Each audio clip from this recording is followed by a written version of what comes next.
Are we recording? We're recording. Are Hi. Hello. How are you, Ronni? Hi. Look it. What is that? Hold it closer to the camera. We all want to see. I'm not going to show the key, but... Ooh. Cutesy boutique. We got those from EJ's baby shower thing, right? Yep. He was still in I still the have a bunch womb. The womb. I would show a picture, but but they don't like that my nephew being posted, so... And we won't. He should not be. You guys will not know what he looks like. He's just secretly famous. Sorry. Yeah. Mystery man. You can see Grayson, though. I've posted Grayson. Yes. Blah, blah, Blah, blah, blah. Thank you. Right? Right. That's what I'm saying. Guys, Ronnie's on the couch instead of being on the bed this time. Yep. So if you watched our previous episode, yes, a while back. A while back being like last week. Well, the thing is, when this comes out, a while back. Being last week for them. Yes. Yep. Okay. So it's okay. We had to do some math for a second there. Sorry guys. Basically, I decided to chill on the couch this fine evening instead of my room. Change of scenery. So, this should be familiar. This should be familiar from, I think, episode 9. Familiar. Was that the Sally house? I'm not gonna look. I think that was the Sally house. I'm pretty sure it was the Sally house. I know it was it was the one before Alcatraz, because we did Alcatraz on the bed with Iz. Yeah, we did Alcatraz in my room. Mm-hmm. In your room on the bed with Iz. With the One Direction pillow. I have 2 now. Let me kiss you. I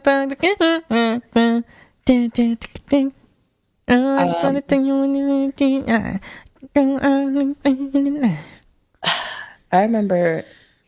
I love that video. Waves of flashbacks of just being a fan during that time. It was a good time to be a fan of One Direction. Honestly, it was a really good time. If you weren't, that honestly kind of sucks. I feel bad, dude. And all of their stuff was always super fucking available at Target. Like, Target always had the good stuff for One Direction, and it was always available because for some reason it was always sold out. When I bought the Made in the AM album, I bought Liam's cover. See, that makes sense. Liam exclusive cover. Also, I had the Liam Payne X Office Depot binder and notebook. Thomas Jefferson Hatsune Miku binder. Thomas Jefferson. Hatsune Miku Thomas Jefferson. Someone went up to I can't remember, like, the statue, and then like, where's your Hatsune Miku binder, Thomas Jefferson? This is not accurate. Where's the Hatsune Miku binder? Like, literally, where is it? Oh my gosh. Put it on. If you don't get this, look up binder LGBT, and then you can figure out the rest for yourself. Hatsune Miku binder.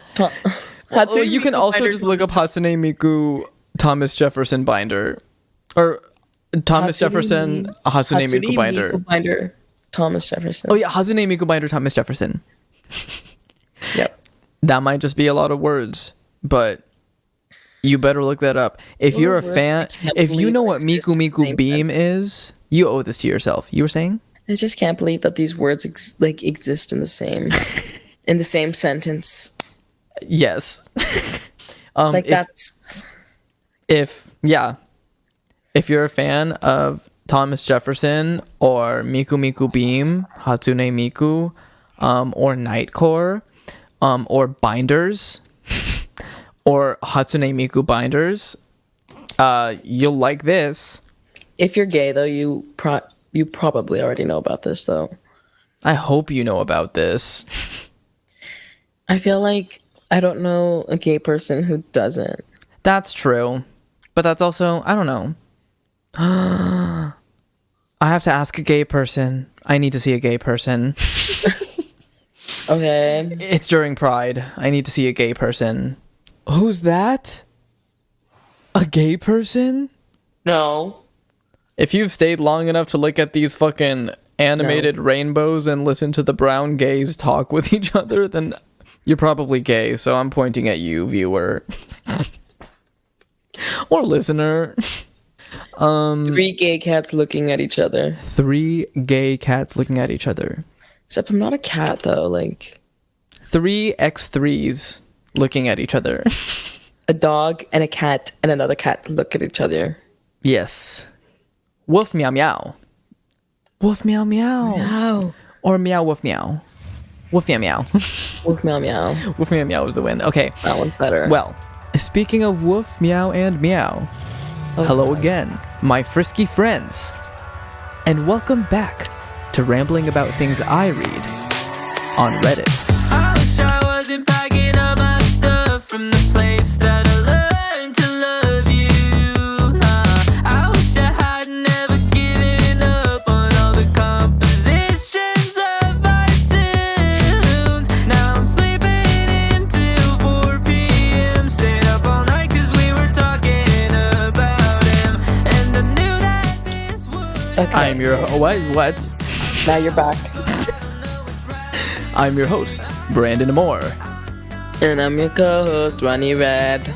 I would like to firstly apologize to everyone who has had to wait a whole week just to hear what happens next at the Ohio State Reformatory. But we are so back, bitches. We promised. Well, I promised to finish this with you guys and also for you, Ronni, because Ronni wants to know what happens next. Ronni has to wait. Ronni has had to wait a whole day. Y'all have had to wait a whole week. It's honestly messed up. But I promised that I would finish it, and I wanted to stick to that for you guys, and go a little crazy with Sam and Colby. What happened to the lights for Ronni? What if I wanted to change them? That's cute. I like it. I just wanted to know. That like scared. I was just like, oh my god. Oh yeah, I changed the light bulbs. Forgot to tell you. Okay. I even have a special Reddit treat for everyone at the end, just for fun. So thank you so much for coming back and listening to the second part. Like, I added extras for everyone who decided that it was worth coming back to listen to the second part. So I appreciate all of you who are here for that. I remembered what this is about. Ronni got scared and made the lights brighter again. Sorry, I got scared again. That's so real. No, I get you for that. I'm scared. You're scared? Okay, also, I would like to make a public service announcement to our listeners that if you have not listened to the previous episode, please take the time to do so. This one is going to make a lot more sense if you do. But in general, if not, you can still hang out and hear about the scariest part of their investigation, which is like, this is all pretty fucking horrifying if I do say so myself. So, Ronni, what do you have for us this week? Do you have anything interesting to say since we spoke yesterday and since they listened to us last week? You know, I was listening. Okay, this is like obviously, like everyone already knows this. But I was listening to Charlie XCX, but I was listening to Crash, and I was just like, damn, this album is just so good. Yes. Charlie Also, XCX has grown into her sound so well since most of us were introduced to her through Fancy with Iggy Azalea. She changed all of her cover art. Oh, so to what? Now it all looks like the Brat cover art. So now all of it is just like hold the it titles. Closer. Hold it closer to the camera. It's struggling to see. Oh my gosh. Hello? That's wild. Literally, except for everyone, Charlie. If you're not watching this, if you're a listener, look this up for yourself because you're on Spotify if you're just a listener. That's crazy, actually. Wow. Oh, how does it feel to be back on the West Coast full time? Another thing I wanted to ask you, Ronni. was booked and busy this past weekend. But that's also because it was Pride, so. Happy Pride. Pride every day, all year. If you couldn't already tell from the backgrounds that I choose. So. Be who you are. Literally. For your pride. It's good. That's good. Thanks so much. Okay. I think I don't want to keep anyone waiting any longer. So, let's get frisky. Dude, I'm actually so scared right now. So, again, I'm going to remind everyone of the title of the video. So if they are like watching along after the episode, highlight _ circle like place on a podium right fucking now after listening and watching our episode. I'll give you the title of the Sam and Colby video so you can watch it after. It's called Our Horrifying Night in Haunted Prison, and in parentheses, scary. Right after that. I love the clickbait titles always get me because I see scary in parentheses and I'm like, oh my gosh, maybe you should click it. Good. I'm like, that was gonna be scary. Good. Like, Scary. If it says scary in parentheses right after in the description, I think it's gonna be good. So, we begin. The investigation continued. I also want to reorient everyone with what's been going on. So basically, they're having Colby stay in a haunted room with a haunted chair. That room is known to have people get attacked by unseen entities. They also see shadow people with glowing red eyes. And specifically, this location is extremely notorious for having shadow people that also have the glowing red eyes. No, they don't. Nate, I forgot to put his tag in this one, so you have to look at the other video or podcast episode. Soul Hardy Music. Soul Hardy Music. Thank you. Oh, that's my husband. Yeah. God, he's so cute. I have a crush on this guy. He is assigned to take on the west wing of the attic by himself. Reminder for everyone, this is the area that the tour guide's friend was doing an investigation, was chased after by an invisible force, kicked in the back of the leg, and when he fell down, he started being dragged away by his feet until his wife turned around and was able to help him. But when his wife turned around, the force seemed to let go and run away into the shadows. Just a reminder.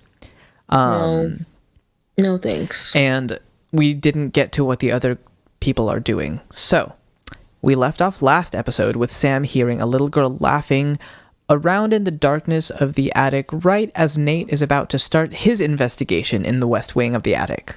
Sam now essentially has to walk around the entire prison in complete darkness for his end of their solo investigations. Great.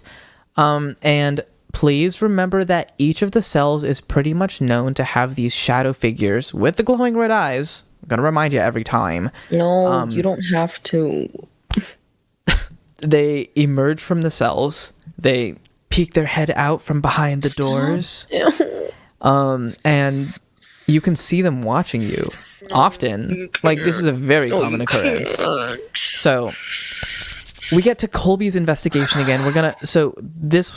The way that they cut it in the video was very choppy, not in a bad way. Choppy in the sense where it was quite entertaining and it was cool that we saw all of them doing stuff at pretty much the same time. But that also means that what I write here is going to be relatively like similar to the way that they cut their scenes. I'm just trying to summarize what was happening.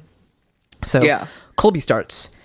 Absolute darkness. And reminder, there's like no windows or anything. It's just the door and then the chair that he has that was in the center of the room that he moved to the corner. Why would you move into the corner? What are you doing? Actually, no, I kind of get that. Never mind. Because if you take up the corner, then there's nothing scary that can take up that corner. You know? That's true. Given you would be cornered, like, by definition. But at least nothing is in that corner. There are just 3 other corners that you have to worry about. That you're further away. I mean, at least you're further away from the other corners now. Damn, never mind. Anyways, so he sets up his REM pod. For a reminder for people, REM pods do the like sort of EMF detection, but you also have to be like in extremely close proximity to them. You have to like, the REM pod kind of looks like a chubby disc, like a really chubby disc, and you have to like pretty much rest your hand on top of it for it to start going off. So whenever it does go off, it makes no sense that it should be going off whatsoever. As he goes back, what? I just said work. As he goes back to the chair, the REM pod immediately goes off. No, it doesn't.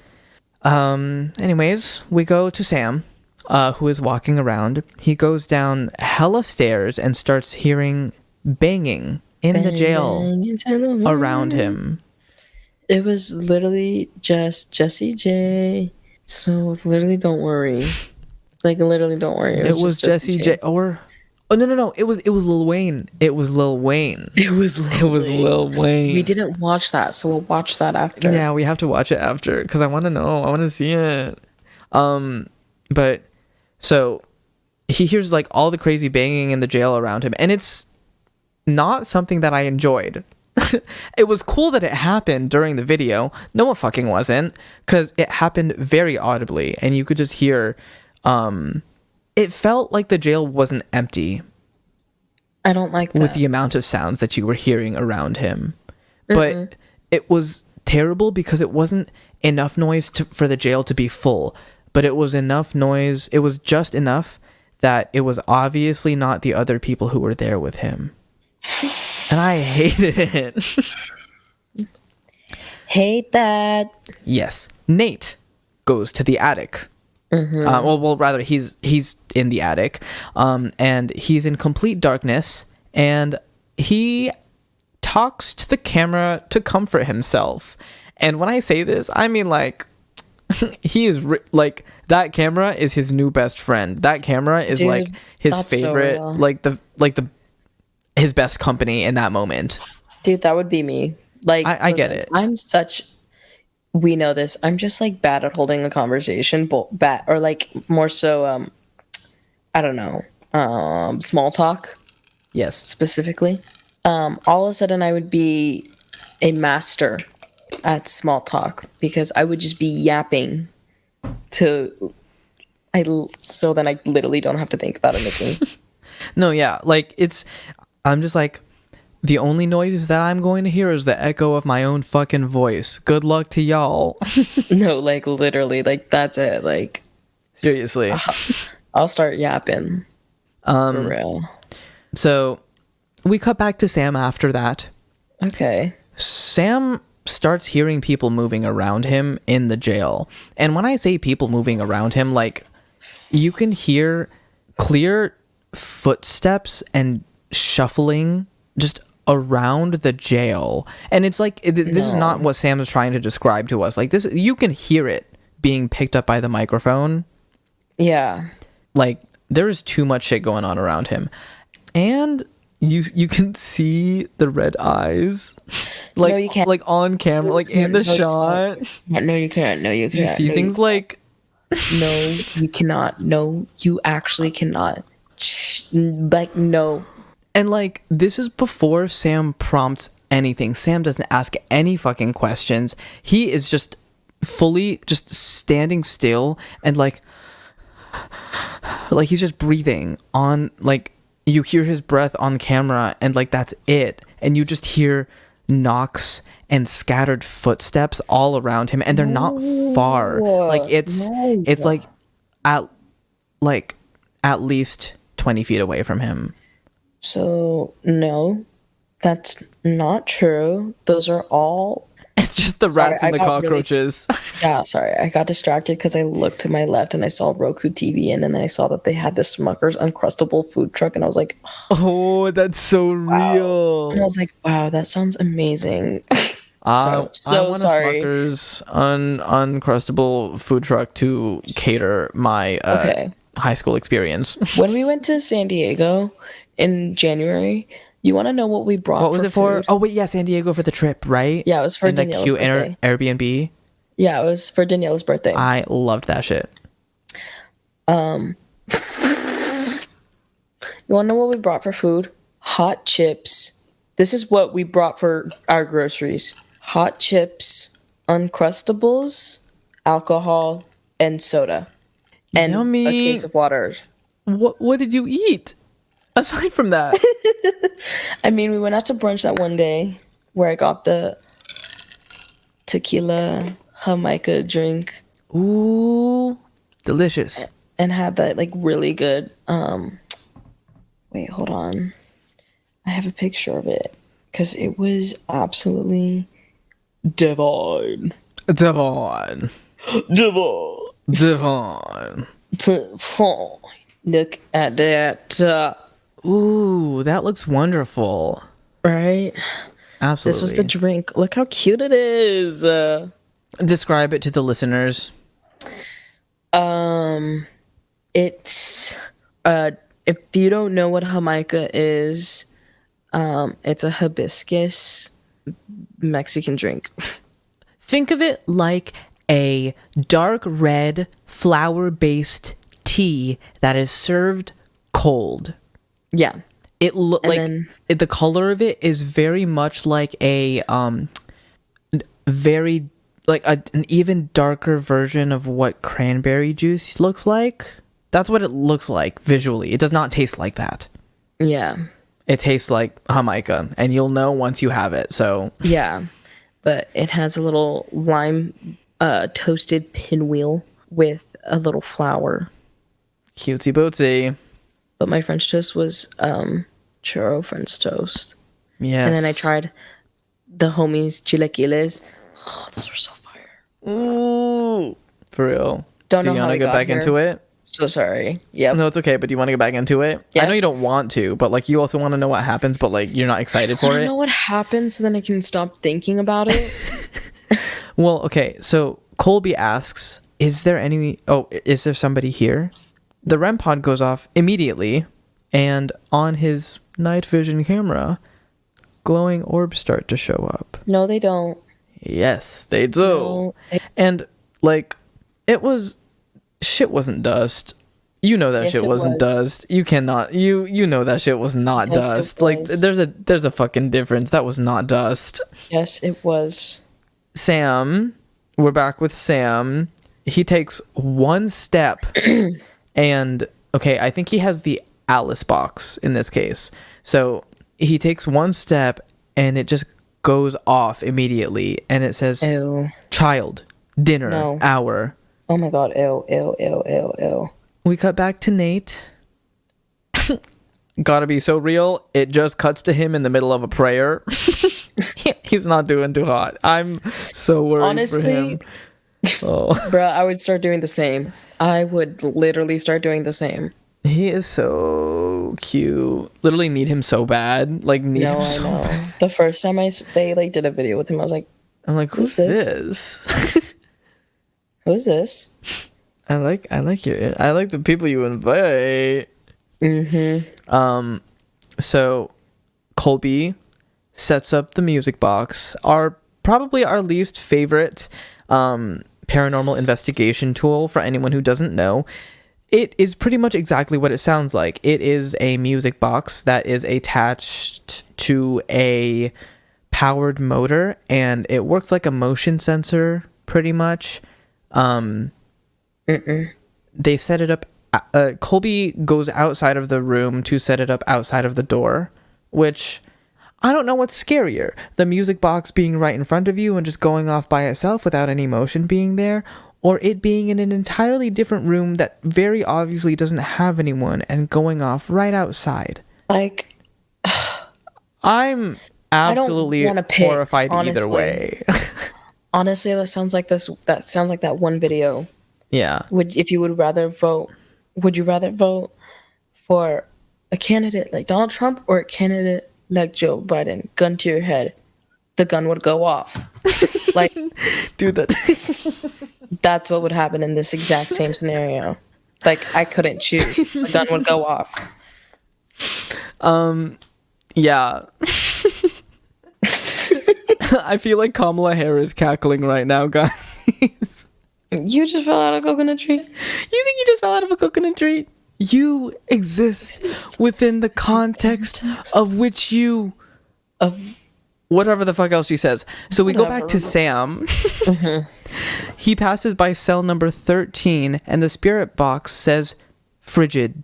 The spirit box... Oh, so sorry. I accidentally made the notes as the spirit box.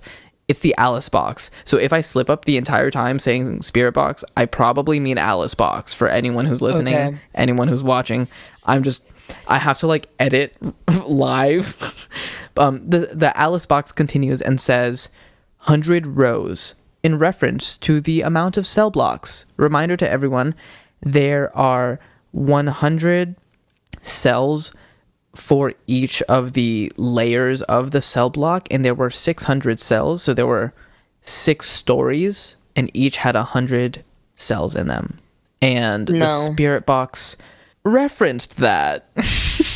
No, it didn't. The Alice box referenced the construction of the building. So Sam asks, James, are you here? And the Alice box says temperature. Adultery. I love that song, Temperature. That song is so crazy. I got the right temperature. Oh my god. I gotta be so real. Growing up, I never learned the name of that song, but that song went hard. Right? That song went hard. I love that song. Oh, yeah, gotta get what the I can be the mom. Song was ahead of its time. And then went literally. Exactly. Yeah. That's what I'm saying. Music. So we cut back to Nate. Hottie. Yes. Bro is literally just talking to himself. Like, nothing has happened yet. Like, he's fully just yapping to the camera. Like I said, he's just real. And I'd be doing the same. So he turns the camera around to show you what the rest of the attic looks like. Pitch dark. Like, pitch black darkness. Awesome. And it sucks because, like, you know that there's multiple doors at the end of that darkness. You just can't see them. I don't think I would want to. And so he says, this is freaky. And immediately after he says that, he starts hearing the small patter of footsteps running around him in the attic. Back to Sam. I'm gonna throw up. He sits down in one of the cells and takes out the Alice box and goes off, and it goes off immediately. Like, he doesn't even prompt it. He just fully takes it out, and it just says, unholy chills. Mama don't know how to get at the body shop.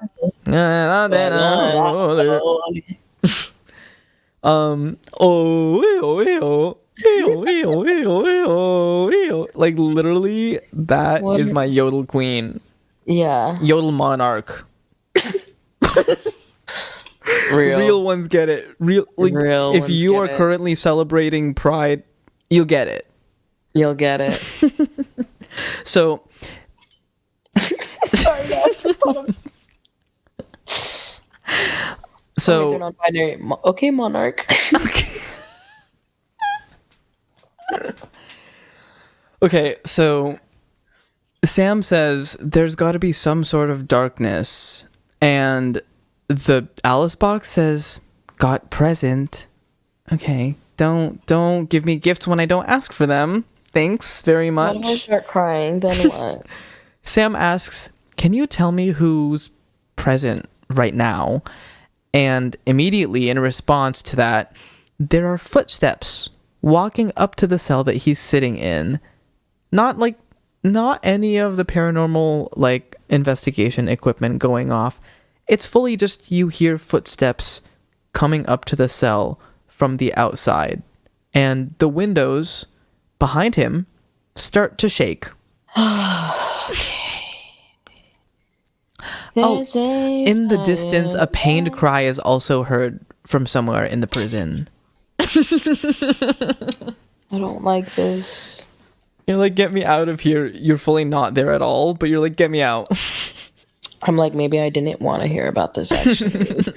You're like, I regret asking about it. Never mind.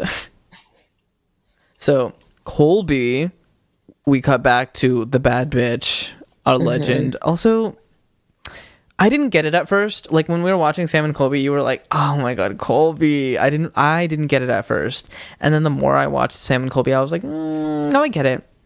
I get it." Right? I still okay. While I love and respect both of them and think that they're both cuties forever and always, like I also entirely expect that they're crusty as fuck. You know, I don't know how. Like, aren't they from Ohio? they're from Kansas. They're from Kansas? Yeah.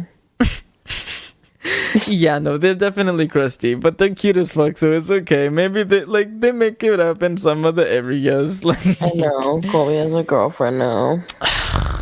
that should be me holding your hand. That should be me making you laugh. That should be me. This is so sad. That should be me. That should be me. That should be me buying you gifts. That should be Colby sitting with me. And he asked if the thing set off the music box in the hallway. And it did. So outside in the hallway of the room that he was sitting in. All right. In the chair room, he was sitting in the corner on the chair, of course. And we all remember, unfortunately, that he set up the music box right outside the door. Did it go off? Yes. What does he do? The whitest fucking thing he can do. Hello? Don't ask for it. Just pretend. You're just like, oh, it was a rock. It was just the wind. Like, do that. Run the fuck away. But what did you do? Hello? Anyways. No, is there anything that you would like to say about hello? Melania, is there something you would like to say? So he asks hello, and the music box goes off as a response. As he's sitting there, he's just like, and then it stops, but like it doesn't sustain. It starts making the little song, the twinkly song outside the door, and it stops. And he says, if there's someone there, if there's someone in the hallway, make the music box go off in 3, 2, 1. The music box goes off. There's actors there, so this is not true. If there's someone in the hall... Oh, wait. And then he asks, is there something outside? It goes off immediately. And you can, like, kind of tell... Like, I was kind of worried for Colby while watching this video because in the midst of it, he was most definitely having a full panic attack. Like, I was so worried for him. It was scary because, like, he does not usually get like that. Like, he gets worried and concerned during the videos, but he does not get like that. Yeah. How I saw him in this episode. No, yeah, when he gets, like, scared, it's like... When he gets scared, I don't know what to do. I'm just like, no, it was bad. It was fucking bad. Because they, like, constantly put themselves through it. Is Oreo running around? Oh, she wanted water. She's thirsty. Water. But again, since her back legs are just, like, not working, it's taking her a minute. She's just making her way around. She mermaid princess. That's mermaid princess. So now she's going back. Yes. No. Also, for all of the watchers and listeners, if you didn't know, both my childhood dog and Ronnie's childhood dog are named Oreo. My Oreo was a boy. He was a black and gray Shih Tzu poodle mix, otherwise known as a Shih Poo. That is the technical name for them. Don't come for me. He was perfect. We got him from a Petco. And yes, love him forever and always. That's Princess. And Ronnie's Oreo is, go ahead, your time to talk about the dogs. She's a Jack Russell Chihuahua mix. Queendom. She is really digging right now. Like, it's crazy. I love her. Really What did big. both of our old dogs have? Rotten fucking teeth. Oh my god. I love you. Don't breathe in my face. Oreo used to bite, so that's why we just don't like. That's why we just stopped trying, because she would just bite us. We couldn't even. Yeah. Also, it was either rip her jaw open or like not brush her teeth. So there's only one option there. No, I get that. Rip her jaw open. I'm kidding. Oh, now she's cozy. She looks like she's on a boat. Cozy queen. I love my cozy queen with her cloudy eyes. She perfect. Oh, she looks so silly. Just her right now. Queendom. I love it. We cut back to Sam. Ooh, so he's now fucking sprinting through the cell block, and the Alice box, as he's doing that, it's almost like it's screaming. It's like saying so much shit. It just goes being, empath, above, step, alone, cellar. So what stuck out to me the most in those ones was being, above, step, alone, cellar. What's above you? Anyways, right after that, it goes clap, alone, evil. So he stops and he claps, asking for whatever there is to clap in response to him. So he claps again, and in response, he just hears this little girl's laughter. Ew. No, he ringing doesn't. throughout. No, prison. he doesn't. He sits still, and you hear massive fucking like boot steps approaching him. Oh, So we got to Nate. okay. He says legend has it there were a lot of murderers up in the attic. And as he says that, he starts hearing footsteps approaching him, No. and he hears a bunch of clattering throughout the attic, but only in the areas he can't see. Only the areas that are too dark for him to see. Conveniently. How convenient. Why you bitches fucking shy? Just kidding. Stay shy. Get away. Immediately, oh my god, and it was scary because like the camera was on him, and like you can hear, like you see he looks up, and it looks like he is like, obviously it looks like he's fucking seen a ghost, but like he looks up and you see his pupils just like they expand massively, and I'm just like, oh my god, I hope he's fucking okay. Awesome. Because I did not expect to see that, because like obvious, like their pupils are usually just default big because they're in the dark and they can't see stuff, but like his pupils just like as like they opened like as he was just in there. It was very different from what I normally see. Yeah. We go back to Sam. He's back for a second lap. The Alice box just says threat begin, and after it says begin, he cannot seem to move to start the second lap. Like, actually, like himself. Yes, like he's he's like it's like he has sleep paralysis. Like he's like, I can't move. And then he starts seeing the shadows peeking out from the jail cells. No, he doesn't. No, he doesn't. No, he doesn't. No, he doesn't. No, he doesn't. Oh my god. Actually, no. Like, ow. Oh my god. Ow. Oh my god. Oh my god. No, no, no, no. Like, actually, no. Like, stop. Stop. Oh my god. No. Cuts back to Colby. He asks for the thing outside to set off the music box again, and he counts down, and this time the music box goes off, but not only the music box goes off, the REM pod starts going off in front of him inside this time. So it's come inside already. We cut back to Sam. The Alice box just says camera, so it knows that Sam is recording. Yeah. It knows everything about what's happening right now. It's been watching. It's been looking. Like that worries me. Like, because it's one thing when it says stuff that is consistent with what you know about the history. It's another thing when it starts acknowledging that you're there, because it's like it's not just a residual energy. It's an active energy that is fully interacting with its environment and can experience its environment. And I hate that. Freaks me out so bad. We're with Colby once again. He invites the entity in, which I'm pretty sure it was already fucking inside, but Anyways, the REM pod again goes off, and the music box also goes off. Oh, wait, actually, no, I lied. They didn't go off because they were already going off, and they had never stopped going off. Oh. Yeah. So they didn't go off. They were already off. They were already going crazy.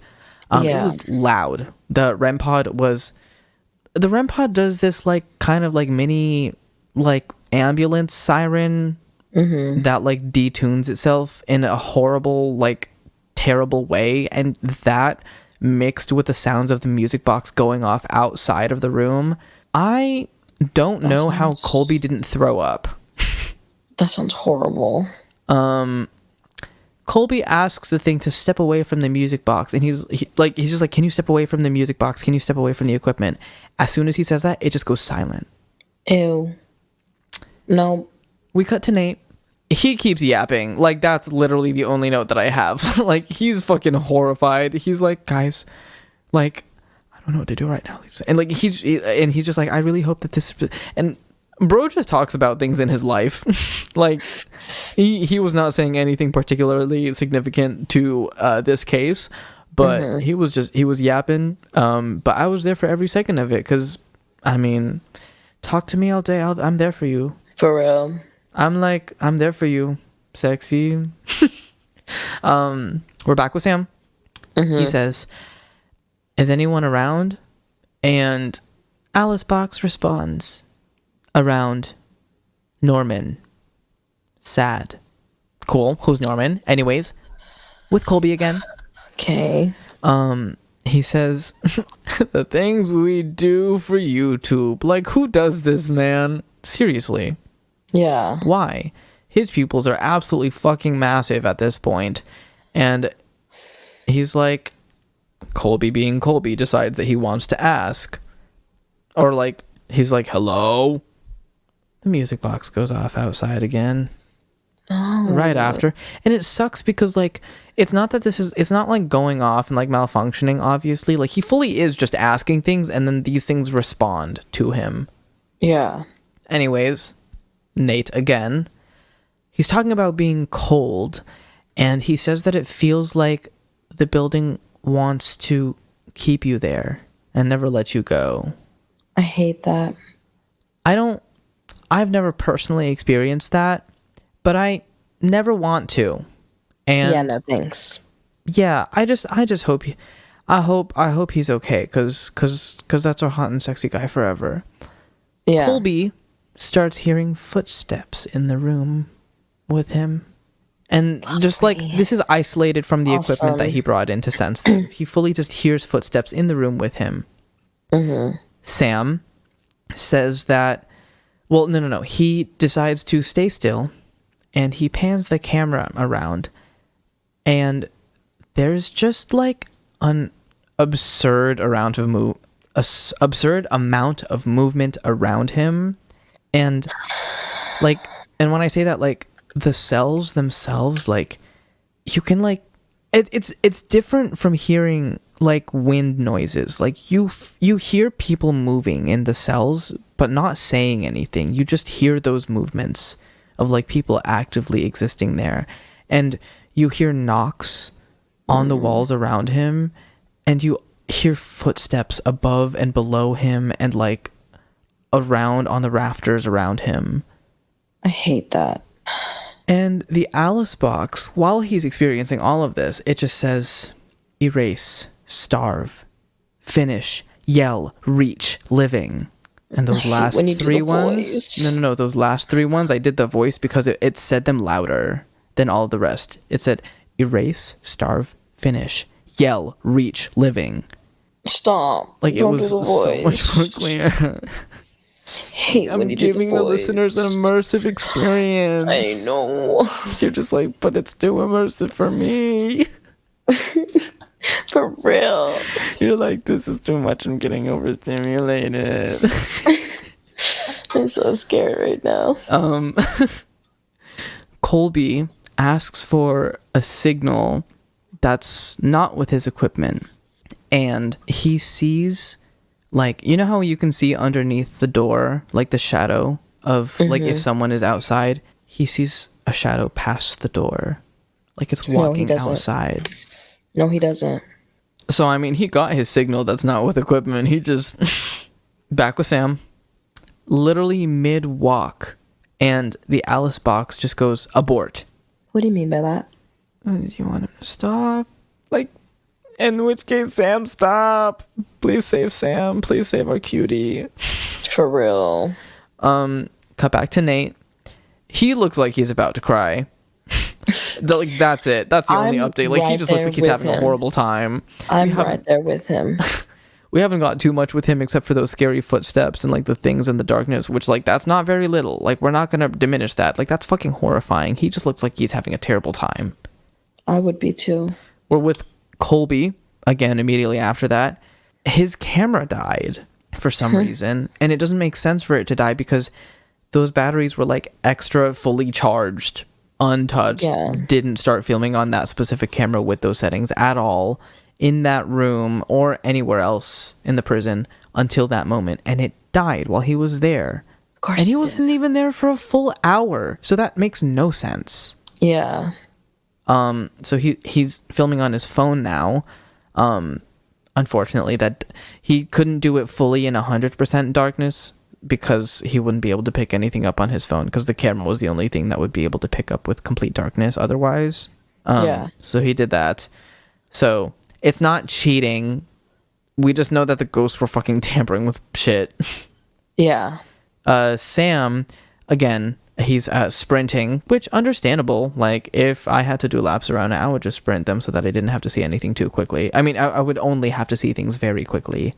So yeah. I'm just like, nope, won't see you again. Bye. Like, Nate starts hearing footsteps on the other side of the attic. Like, again, from the very, very dark areas that he can't see clearly at all. And the areas that aren't picked up on the camera, even if he turns it to them. It's just too dark. Cool. As he hears those footsteps, the REM pod goes off. And the music box goes off. And it starts going off, but then, like, it's like beeping. And, like, the REM pod, it's, like, beeping. But as it goes off, it starts getting faster and faster, almost like it's and it builds upon itself in terms of the sound. Like it's just getting like a metal detector of something getting really close to you. And as the thing, whatever it is, gets closer, it gets louder and the sound is more consistent. No. And then it cuts to Colby. The music box is going off. Like, just in the middle of it cutting to Colby. And luckily, the camera is back working, but we don't know what the fuck happened.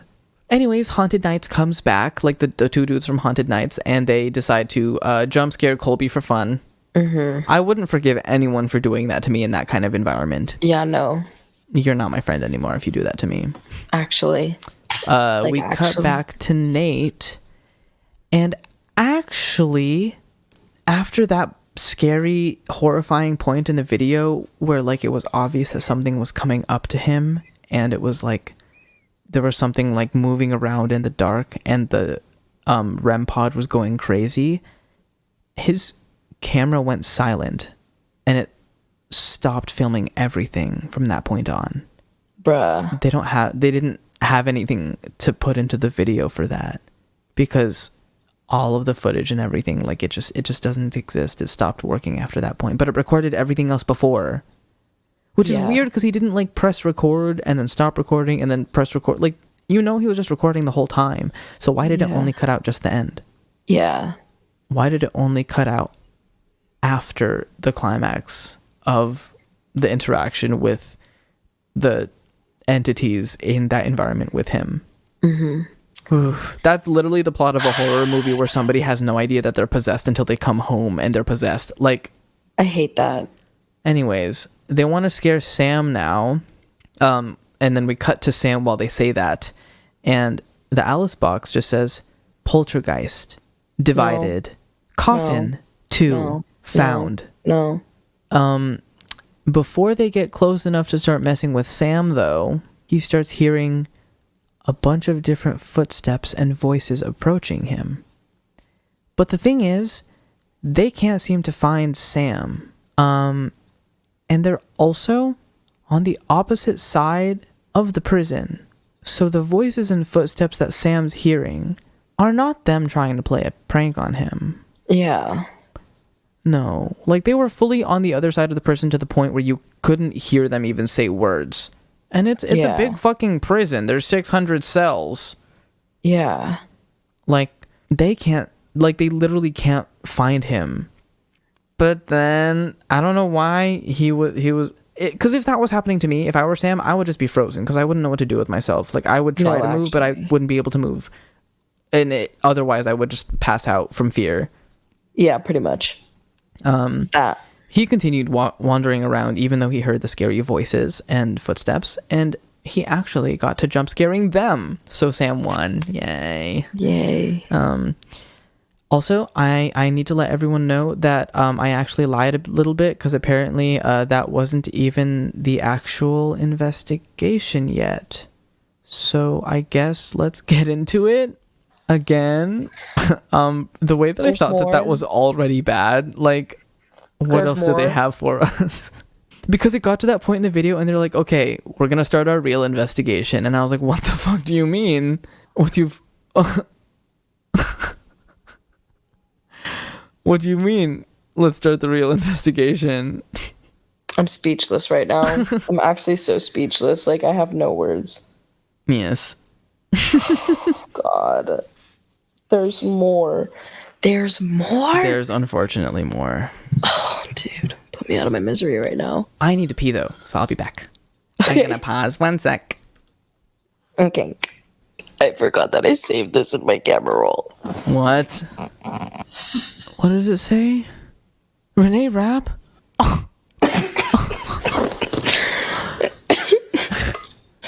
I ate a vegetable. Real or Caesar salad? Caesar salad. Literally. Kind of real, though. Yes, but are we ready to get back into the real investigation? No. Before they begin the real investigation, Nate expresses that he feels really sick. And as we remember, all of his footage was cut out after he heard those footsteps approaching, after all of his equipment was going off in a way that was indicating that something was getting closer to him. Mm-hmm. And he's just feeling really sick. When the investigation began earlier, he started aching, but after the attic, he just has these full body aches and stomach pains. And so Sam and Colby decide that it's best to keep him safe and send him home while they finish the rest of the investigation by themselves. Pobrecito. As soon as he leaves, Colby starts to hear massive stomps behind him, almost like it's stomping to get his attention. Yeah. The fact that there's more of this, I'm actually just so flabbergasted right now. Like, no words. No words. So they decide to... What is it? They set up the REM pod. Mm-hmm. And also the music box. And the music box goes off. And as they put Can it they down, stop setting this bitch up? Straight up. Like, what the fuck is wrong with them? They ask for the thing to step away for a second. Mm-hmm. And it does. The music box stops. But only for a second. They're like, step away for a second. The music box gets quiet for a second. And then it goes off again.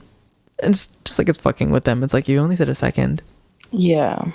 I don't want a playful like ghost. I don't want a ghost, period. But if it wants to fuck around with me, fuck that. I'm out. Like, actually, fuck that, bro. So they ask, if you're a prisoner, can you set off the REM pod? If you are a guard, do the music box. So the REM pod goes off, meaning that they're a prisoner. Mm-hmm. They ask, are you trapped here? The REM pod brightly and consistently just beeps and glows. Yeah. The REM pod keeps on pointing to the direction of the opening of the cell, right at the entrance. So it's like something is coming in right now. Awesome. The music box goes off with the correct timing of the guards of the guards that make their rounds outside the cell. So like the guards would obviously be walking around the cell blocks, and it would take them a certain amount of time to go around. The music box was going off in time with how long that would have taken. Like it goes off about every minute or so. Yeah. So basically after every full round of the guard walking around. The REM pod is also absolutely incredibly active. Of course it is. And they said, if you want friends again, and before they even finish, the REM pod just starts going off. They reset the music box just to make sure that it's not some kind of fluke. Mm-hmm. And they place it in the area and they walk away. As soon as they're away, it starts going off again. Yeah. So they ask, you said you want companionship, correct? And the REM pod goes off. So they take out the Panasonic DR60 for a question session. Of course. That is the audio recording device that they all, for the sessions that they host for talking to ghosts with this, they all stand in like a circle around the machine. They verbally will speak their questions out loud and leave a few seconds in between each of their questions to try and get responses from ghosts of sorts or energies in the area. And they ask a few questions, and the recording picks up on muffled whispers around them throughout the room, or throughout the cell, rather. Mm-hmm. And they go, what do you think about cops? And it goes, fuck the cops.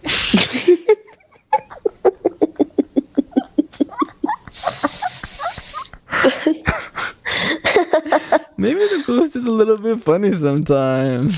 They got jokes. So they start talking about maybe the ghost wanting to leave, and the REM pod goes off in response. And it seems that the spirit they're interacting with really wants them to stay there, and the best way that they can help is to stay. Which honestly, I fucking hate. Get out of there right now. No, yeah, like, why didn't you guys leave after the first part? There's way too much that we have mentioned in every single part of this. I thought we were going to end it so many times already. Yeah. They said, does it make you sad when we leave? Or they ask the REM pod, and all of their equipment and the ghost. And the music box goes off right after they ask, does it make you sad when we leave? Ew. So they step out of solitary confinement and they hear cell doors opening and closing. Just throughout. After this specific session, they call Nate to check on him. Thankfully, Nate is doing much better now. And he said that after leaving, his discomfort left very quickly.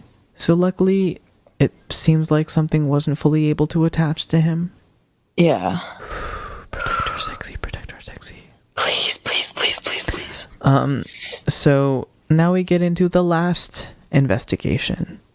Oh my god.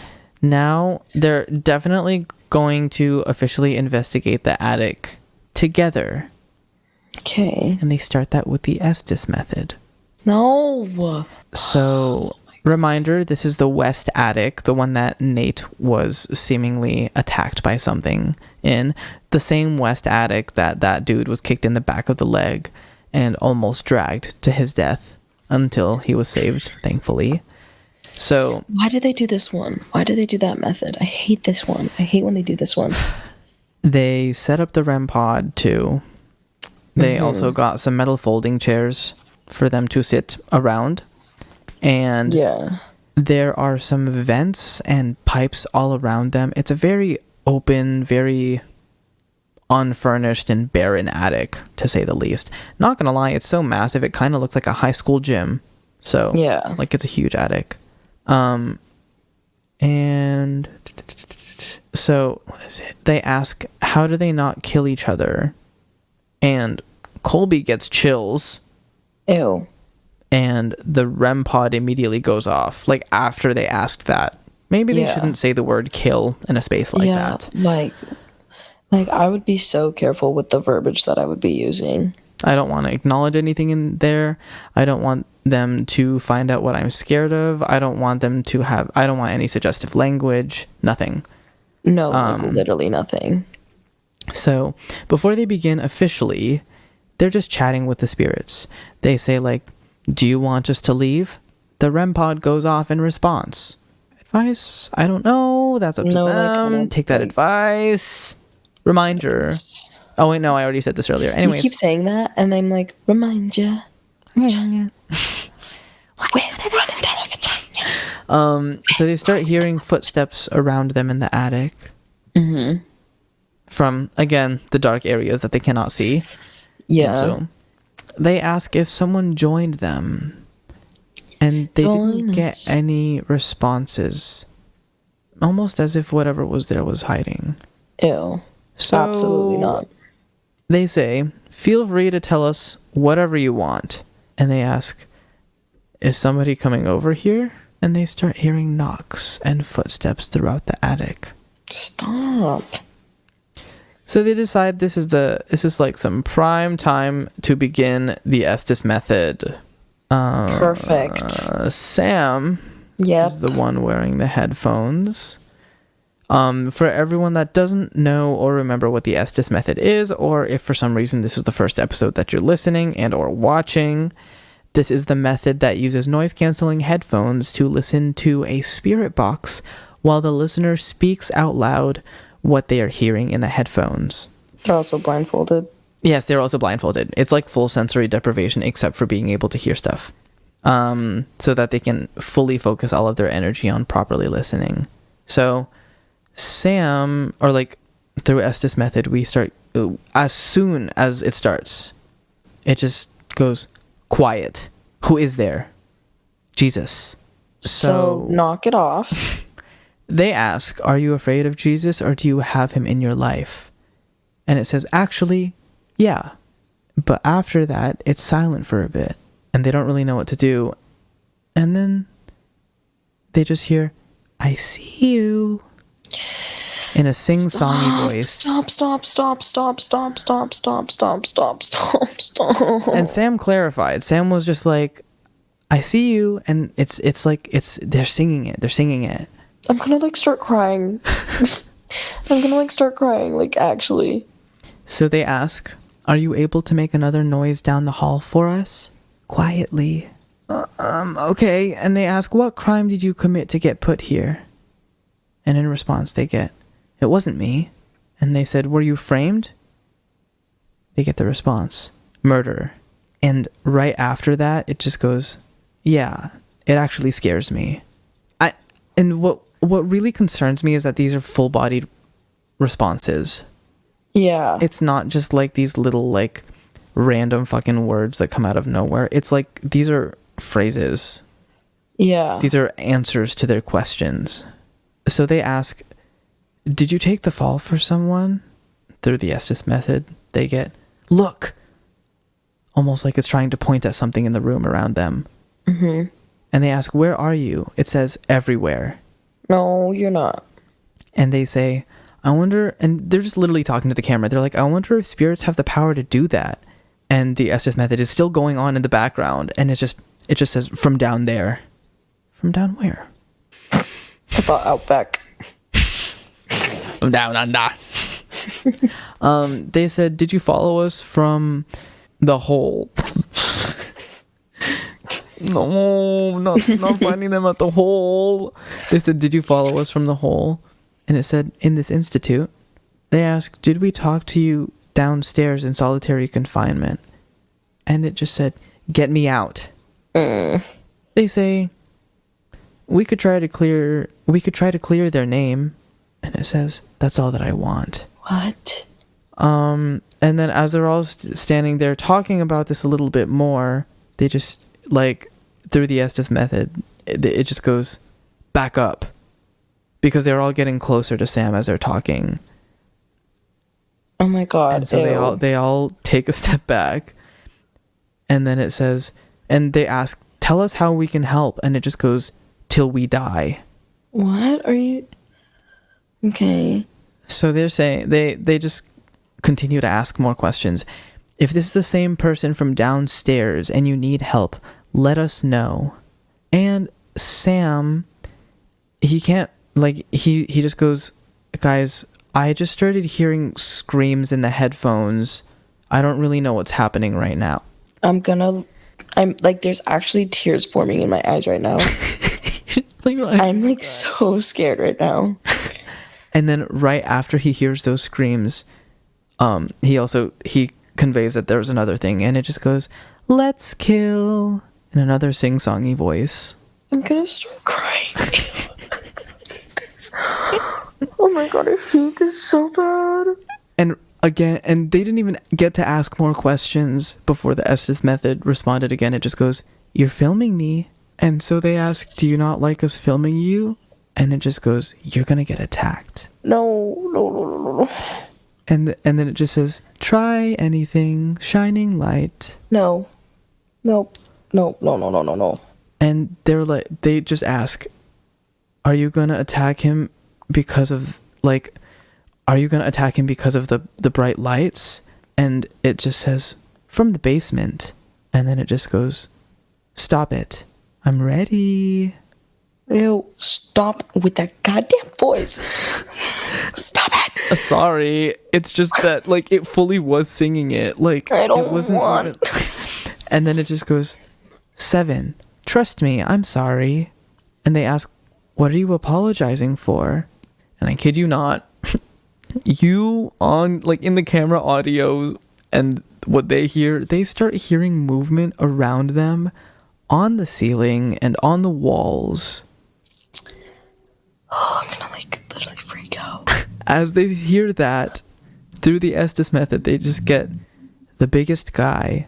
Oh, What? It was coming. And they say, did you kill someone? And then it just responds, that's me. No. So, and they ask, what would happen if one of us walked up to that door that we hear you? Would that upset you? And it responds with, what do you expect? Ew. And so they No. ask, would you attack us?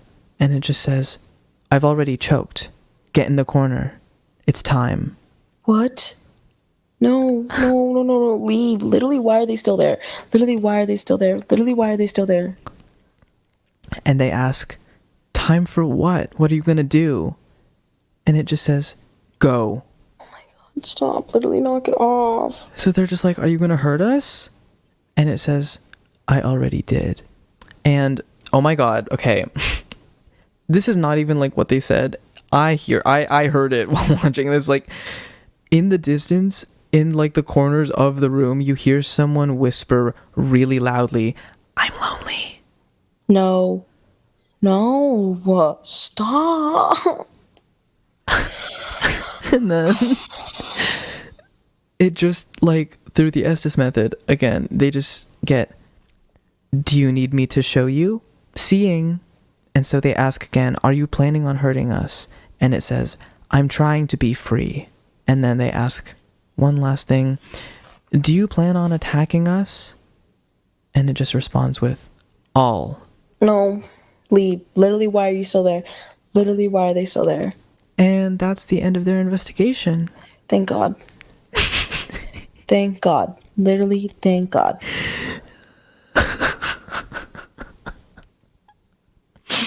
I fear you would have not been able to handle if it went any further than that.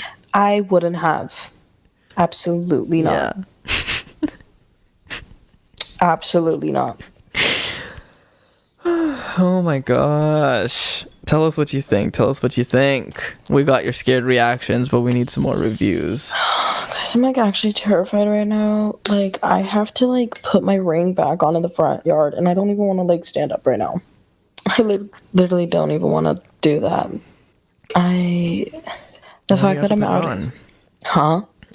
When do you have to put it on? By? Well, I mean, it was charging. It's been charging. Oh, How long does it hold battery for usually? For a hot minute. For like what feels like years? Yeah. Yeah. You usually only have to charge it like every few weeks.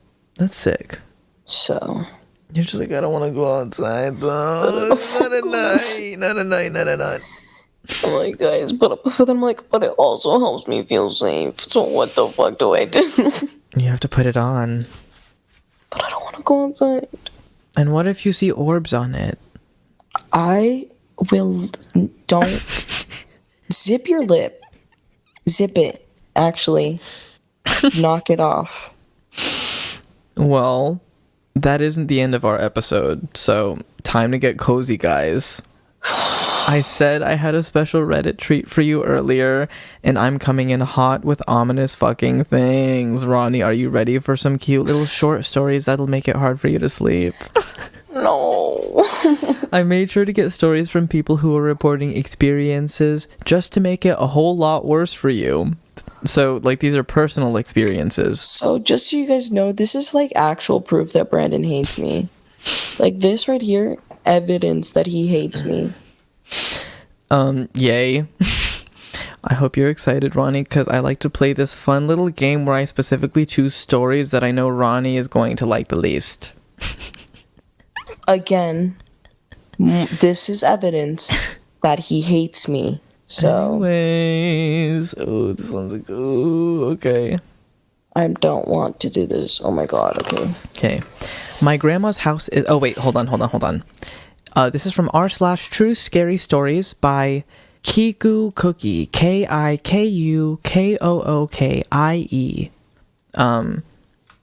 It's called Multiple Stories, Same Home. My grandma's house is haunted. Period. I've been telling people for years that it's haunted, but I've brushed it off because nobody has died there. So I guess that means that no one, like, it wouldn't be haunted. So very recently, other members of my family have begun to notice things and are asking if I also think the house is haunted. I kind of gave my mom a look like, really? Real. Like, why would you not believe her? Kind of rude. Yeah. Anyways, here's some stories. When I was younger, probably in elementary school, I would see people on the second level peeking over a ledge that we had in the house. They were not fully formed people, but rather these dark, shadowy figures. It freaked me out, but I was also young, and I could have just been imagining things. For Ronnie's ease of falling asleep, you were just imagining things. When I was a bit older in high school, I thought I was maybe going a bit insane. Schizophrenia or something. I was in the bathroom getting ready for bed when I heard a voice. It said, "What are you doing?" I opened the bathroom door quickly to tell my grandma not to tease me. She was asleep on the couch. And not fake sleeping because there's no way she could move that fast. I ignored it and went to lay down. Yeah. I slept on a couch at this point in my life, and as I'm trying to drift off, I hear another voice. A different voice. And it asks me, "Do you think she can hear us?" I slept on the floor next to my grandma that night. And then, here's another one, I guess. Now I go to school and decide to tell my homies about it. Everyone's a little comedic with it, teasing me and all that. A few weeks later, an actual human friend comes over, and we are baking cookies. We put them in the oven, close the door, and look at each other. "What should we do now?" I ask. My friend pauses, opens her mouth, and we both freeze as the little girl's voice says, "You can play with me." Note, there are no little girls in my house, and we should have not heard any of those voices whatsoever. My friend, God bless her soul, called her dad then and there and left. Sorry, Caitlin. Yep, I would have done the same. Now, I moved out. I left home and only moved back December last year. I didn't hear anything and assumed I was not losing my mind. About a week ago, my grandma confided in me she was worried about hearing things. She said that she sometimes hears my mom ask her questions when my mom isn't home, or somebody else calling out to her. I was concerned about dementia or something similar, and I also bought a carbon monoxide detector. I brought up the incident to my sister since I was going to push my grandma to go to the doctor. My sister then informs me she's also heard voices in the house. They call her name, and when she goes to talk back to the person calling out to her, nobody's there. She gets upset because my room is next to hers, and she hears my voice. She then goes into my room, and I'm not there. Stop. Nope. The flickering lights Absolutely are one not. thing. The shadow people could be a trick of my mind, but for multiple people to hear voices now, it changes the game. At this point, I need to get rid of this thing, but it'll take me some time to understand everything. I believe in ghosts, but a mimic? I don't know how to feel about that. I'm sure I have more stories somewhere in my brain. Oh, and some extra notes. We used a Ouija board once. Okay, well... Several years ago, we said goodbye and everything. I severely doubt it actually did anything. Additionally, I don't practice witchcraft, but I do use tarot cards for funsies. Maybe I should stop. Tarot cards don't do that to you, dude. Tarot cards don't fucking do that shit to you. Story number 2. Are we ready for story number 2? Or story number 2? Again, from r/True Scary Stories. This one was posted by LimeWire Virus 808. I can't wait. I'm so glad that we will live together because I don't know how I'm gonna go to sleep. But at least when we live together, at least you'll be next door. I should have like 5 more stories, so How many? get ready. So this one is called I Was Hunted Through the Woods by a Man Who Wanted to Murder Me. Ew, stop that right now. So this happened 2 days ago. Oh. I, 25F, was on a date with a girl, 21F, happy pride. Let's call her Lex. And it was going super well. We've been talking for the better part of a year. Her coworker invited us and her roommate, 25M, let's call him Kyle, to the party. It went super well. Had a blast. And on our way back, he drove in front of us while we took her motorcycle back and followed him. That's fucking cute. Literally a 24 gay queer coming of age movie forever. This is where it all goes wrong. He randomly turned into a parking lot, so we followed him, and it turns out he was passed out in the driver's seat. Oh. Sorry, you were laughing about something? What was that? The way that you read it sounded like he turned into a parking lot. Like he himself turned, like he was just sitting there and just became a Costco parking lot. Sees the bottom of the Pacific Ocean. This would be a great place for a parking lot. For real. So he turns his car into a nearby parking lot. Mm-hmm. And we follow him, and it turns out he was passed out in the driver's seat. We didn't realize he was this drunk. First of all, whether or not he was this drunk, if he was drinking, he shouldn't have been allowed to drive, and y'all should have stopped him. That's your fault. Anyways, Lex tried to wake him up. And when he got out of the car, he just started beating the shit out of her. So I ran over and pulled him off her and started beating his ass.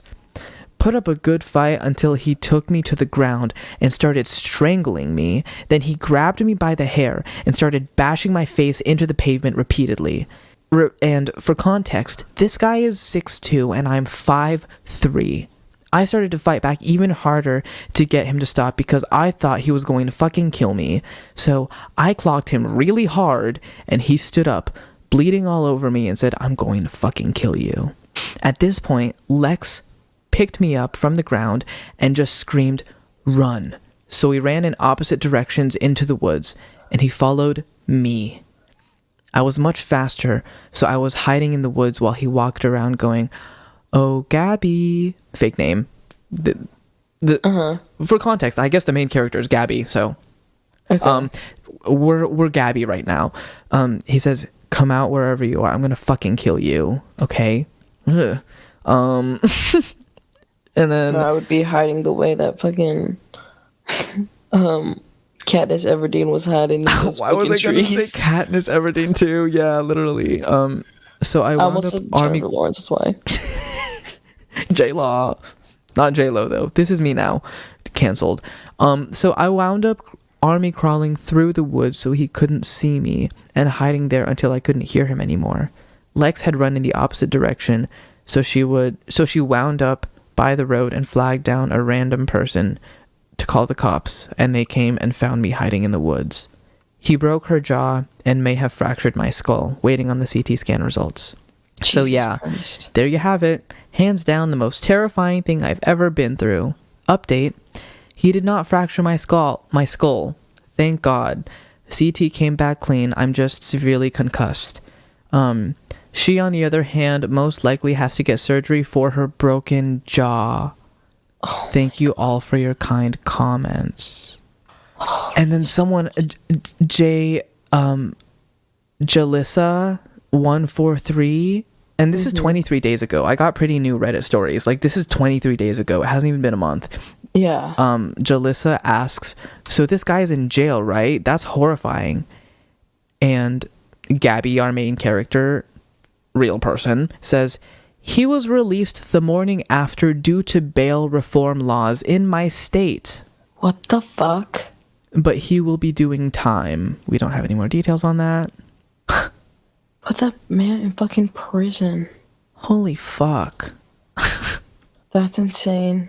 Okay, we're on story number 3 now. I'm glad that they're okay. I'm glad that they're okay too. Jaw reconstruction surgery though, that's really horrendous. That's rough. And the fact that he even broke your jaw in the first place, that's just a scary guy. Like, we shouldn't have people like that out and about. Anyways, r/true scary stories again. This one was posted 26 days ago from legitimate-radish933. This one is called Someone Was Watching Us. No, they weren't. A couple summers ago, me and some of my buddies would go to a large abandoned factory that had been burned down to smoke and hang out together without anyone bothering us. Yo, just wanted to smoke at the abandoned factory for real. The front of the factory was still standing, and we had found an entrance into the front and had all been inside multiple times except for one of us. This night was just like any other night without anything unusual about it. Somehow the topic of mystical creatures had come up, and I asked my buddy Jay what skinwalkers were and if he believed in them. No. He was very shocked and told me not to say it out loud ever again. To which I responded, "What? Skinwalker? Oh, so sorry. And I don't even like saying it out loud." And they asked, to which I was told, "Dude, shut the fuck up." I found it amusing. Oh, so sorry. I'm going to pause the recording because it disconnected for a second there. No, I don't need to pause the recording, show on stream. Dude, I literally said it and it started glitching and you disappeared. Don't. Anyways. Don't freak me out. I found it amusing that him and... Oh, wait, you can't hear me, can you? I can hear you. I can't hear you. You can't hear me? No.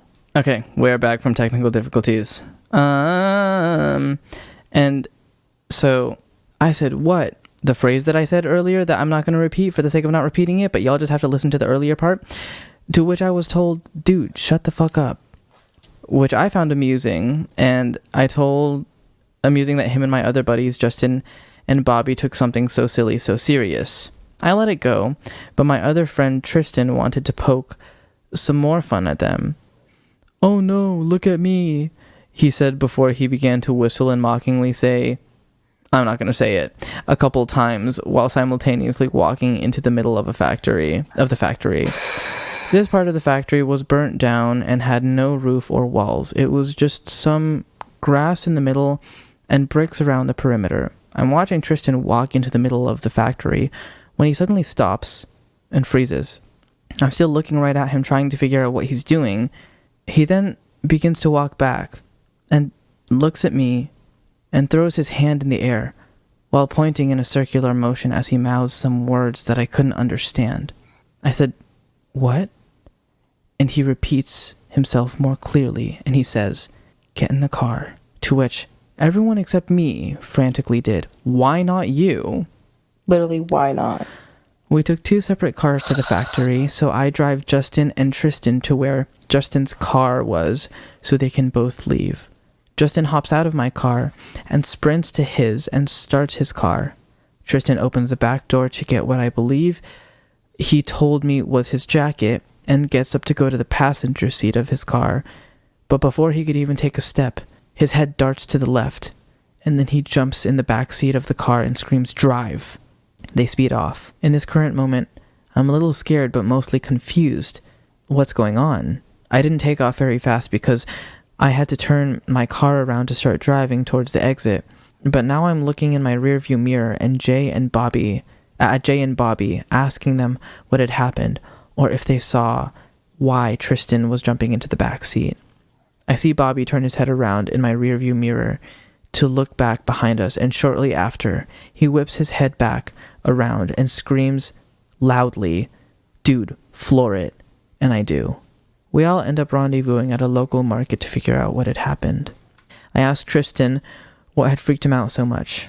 This honestly really concerned me because neither one of us was superstitious at all. He told me and the others that he heard something like a twig snapping when he froze and looked towards the front of the building, which only had 2 staircases on the left and right side and an elevator shaft in the middle.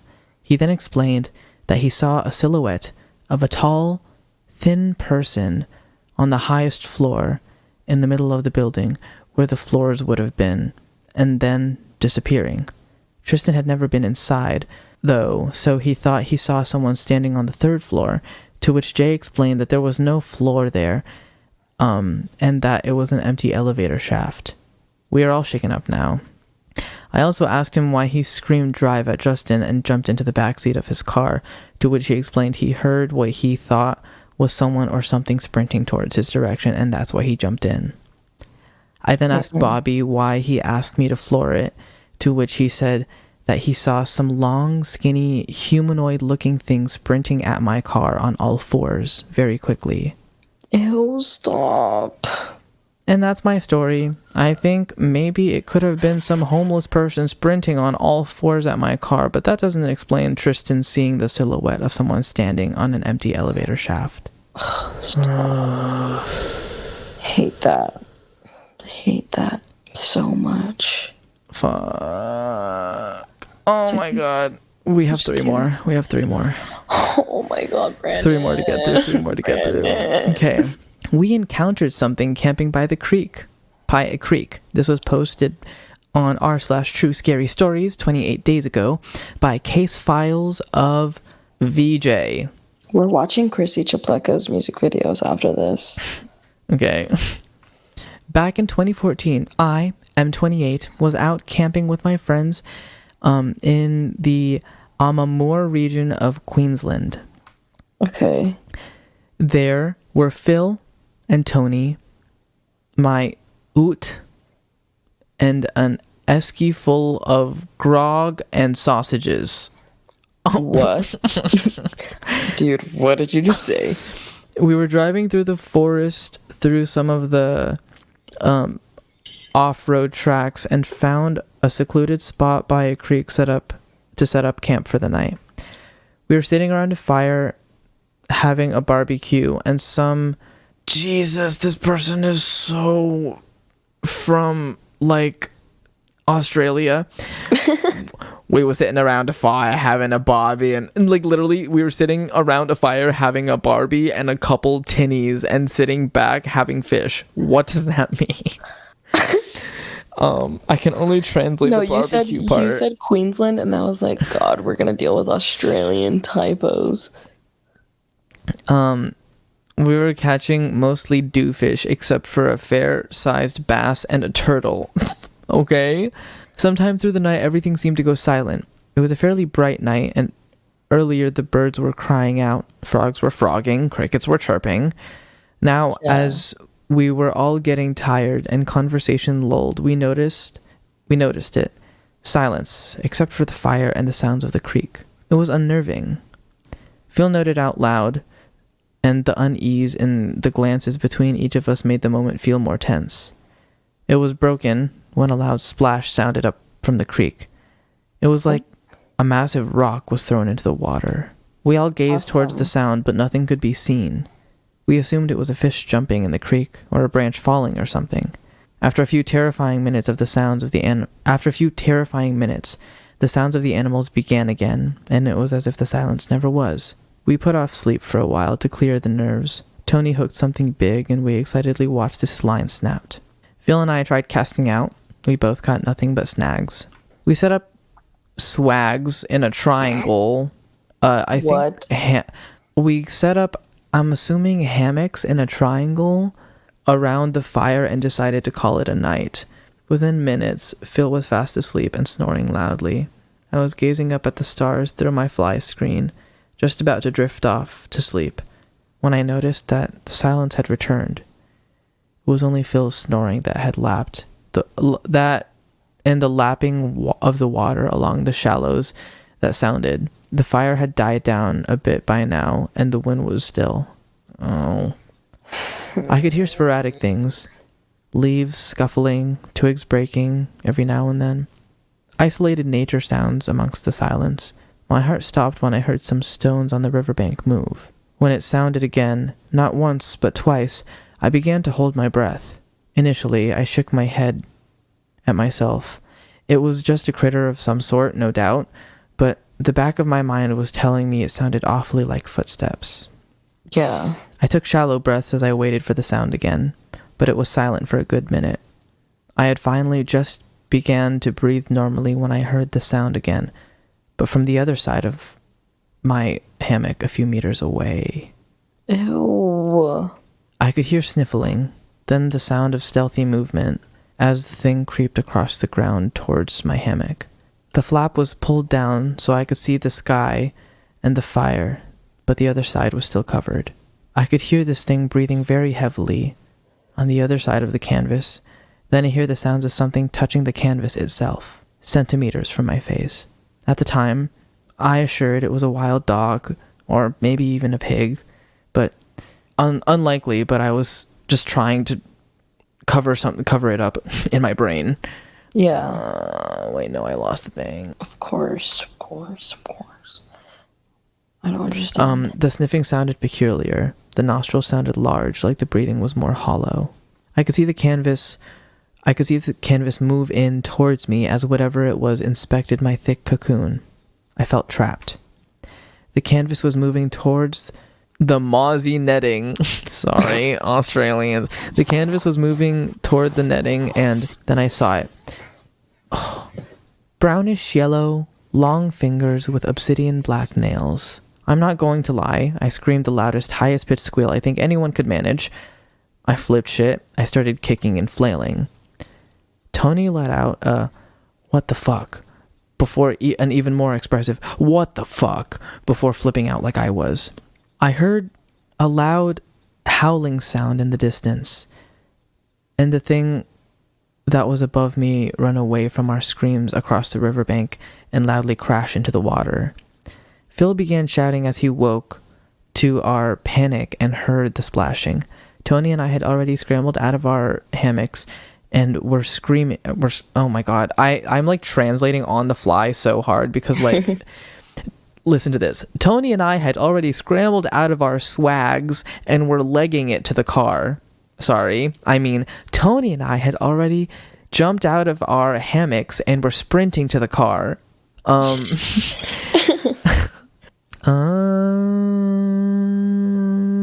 Phil joined us. I could have beat Kathy Freeman that night. Yes, real, because you're a sprinter. She's not runner, she's a track star. Phil joined us as we shouted at him to get the fuck over. He didn't need much persuasion as he looked at our strewn belongings and terrified faces. We got in the oot. I don't know what an oot is. Leaving our stuff behind. My dad was pissed because it was his hammock that I was using.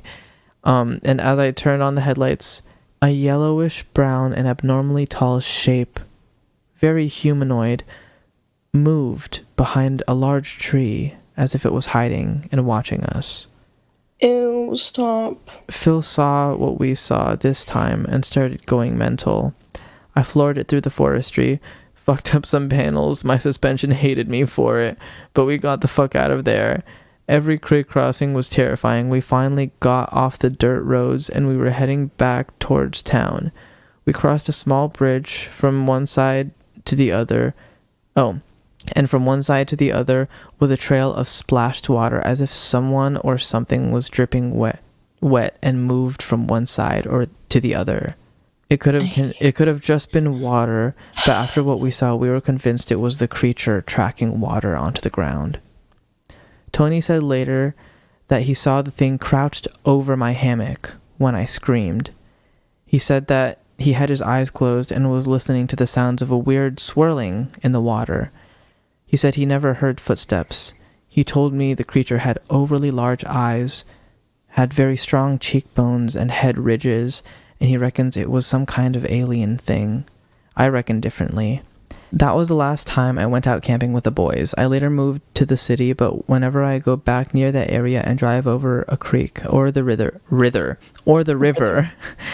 I'm waiting to look down and see eyes staring up at me from the water. I don't know what it is and don't plan on finding out. I don't go near bodies of water anymore. Even the beach makes me nervous. Does anyone know what the fuck we came across that night? I haven't heard anything remotely similar to this anywhere around here. When we tell people, they think we're talking shit. But we all saw something and we agree it was a human-like figure, but it was no person. I hate that. Nice. I hate that. Awesome. Yep. Don't like that. Okay, we're on story number 5. Just the last one? Nope, we have 6. So we have one more after this one. This one's a lot shorter than the previous one, though. I thought we had 5. No, we have 6. We have 6. I just finished reading the first one when I told you that one, so we had 5 more after that. So this one was posted by Conversation OK7832 into r/True Scary Story. Excuse me for burp. r/True Scary Stories. It was posted 28 days ago. This one is just called I Pissed Off the Shadow. My uncle and cousin lived in a 2-story house, and I was often over there for holidays and parties. July 4th, 2015, their neighbor threw a block party, and we were all invited over to have a fun swim and barbecue. Halfway through the barbecue, I had to pee. Nobody block parties.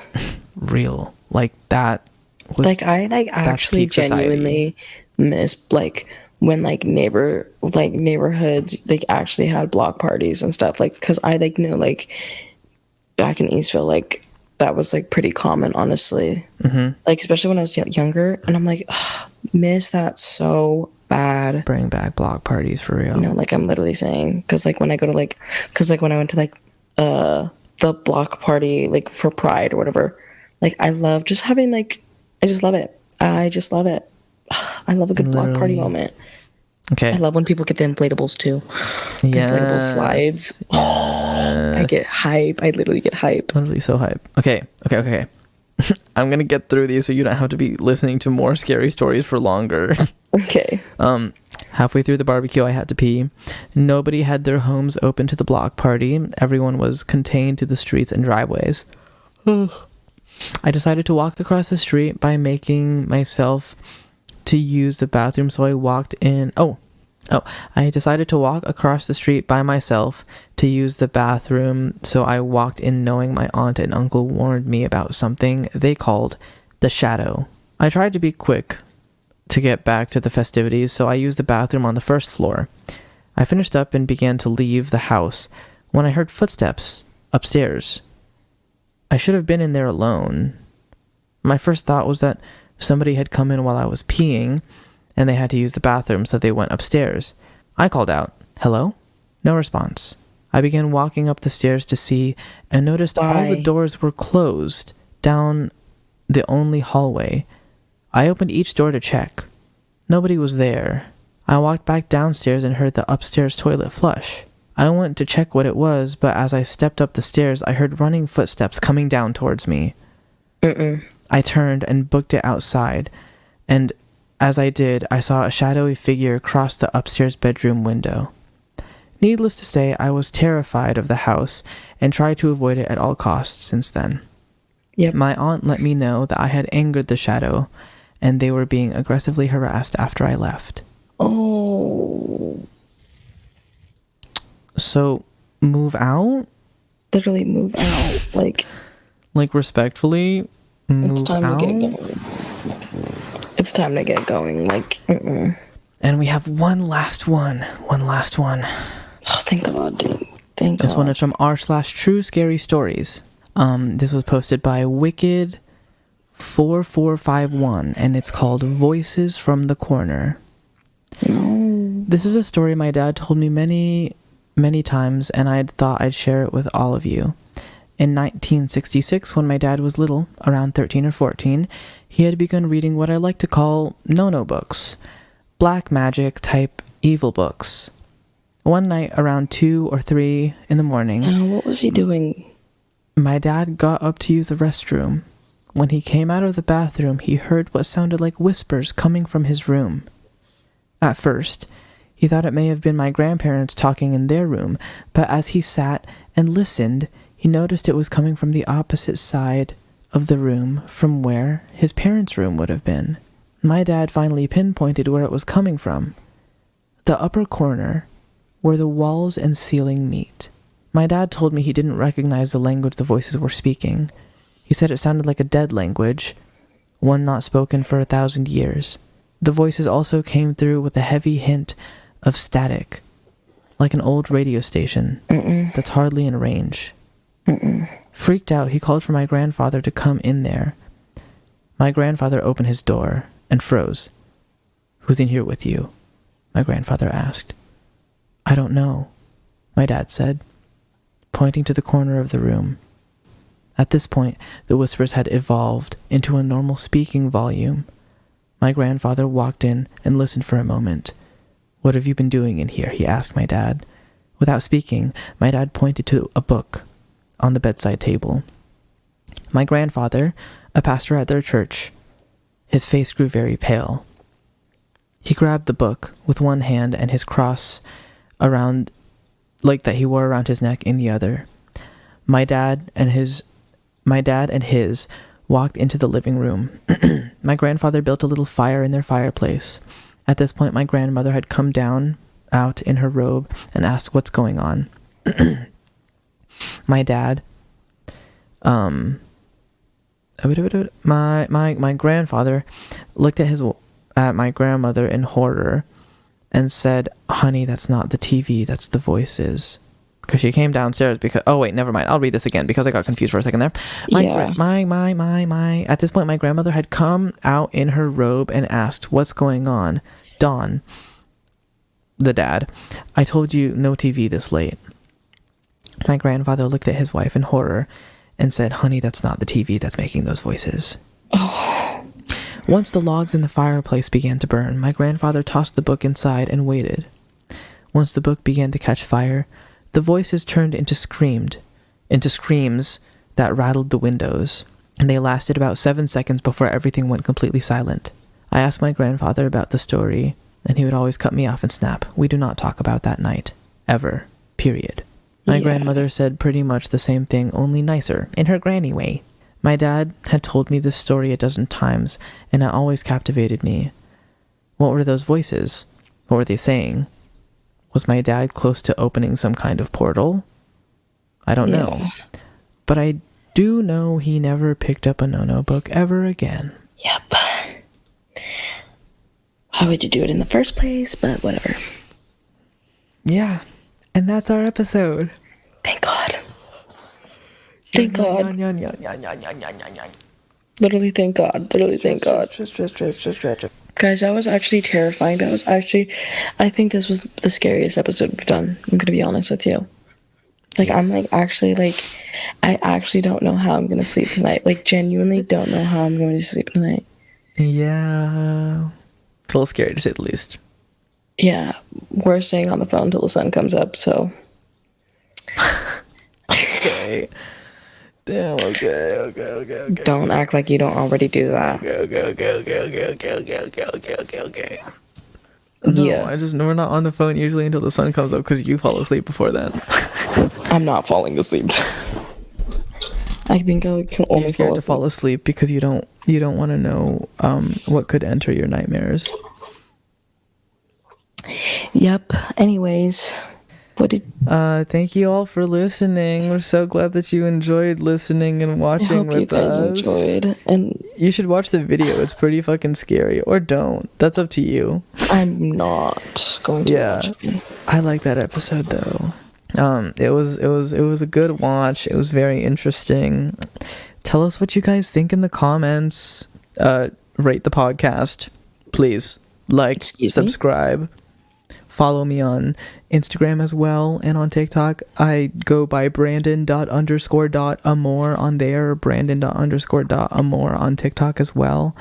And for finding this podcast on YouTube, if you're just a listener, you can go on YouTube and look up Rambling About Things I Read on Reddit, Brandon Amore, and it should come up because apparently I am not the most popular version of this iteration of this name. So I guess. And Ronnie, you go. You can follow me on Instagram at Ronni Granados, RONNI. And then you could also follow me on TikTok at Ronnie Red, RONNIIRED. Yeah. Yeah. And Yeah. that's it. That's all. We love you. Thank you so much for watching. Thank you so much for hanging out with us. Thank you so much for listening to the second part. Hopefully you listened to the first part. If you didn't, what the fuck are you doing? Go back What are and you listen to that doing? part. And listen to both of these episodes before you even go up to that Sam and Colby video. I'm not even going to remind you guys what the name is, so you can't look it up. Just Period. watch it after you watch our stuff. After. Especially if you're a scaredy cat, you might need a precursor. Like, this is your diet version. No, facts. Like, now I know that I will not be watching this episode, this video. Exactly. So, aside from that, I got nothing else for y'all. So, later. Love you. Good night. Hope you guys are all hope you all have a great week. Hope you had a great week before this too. Hope you had a fun little sippy sip thing to sip with us. And that's all. See y'all later. Bye. Love you. I love you.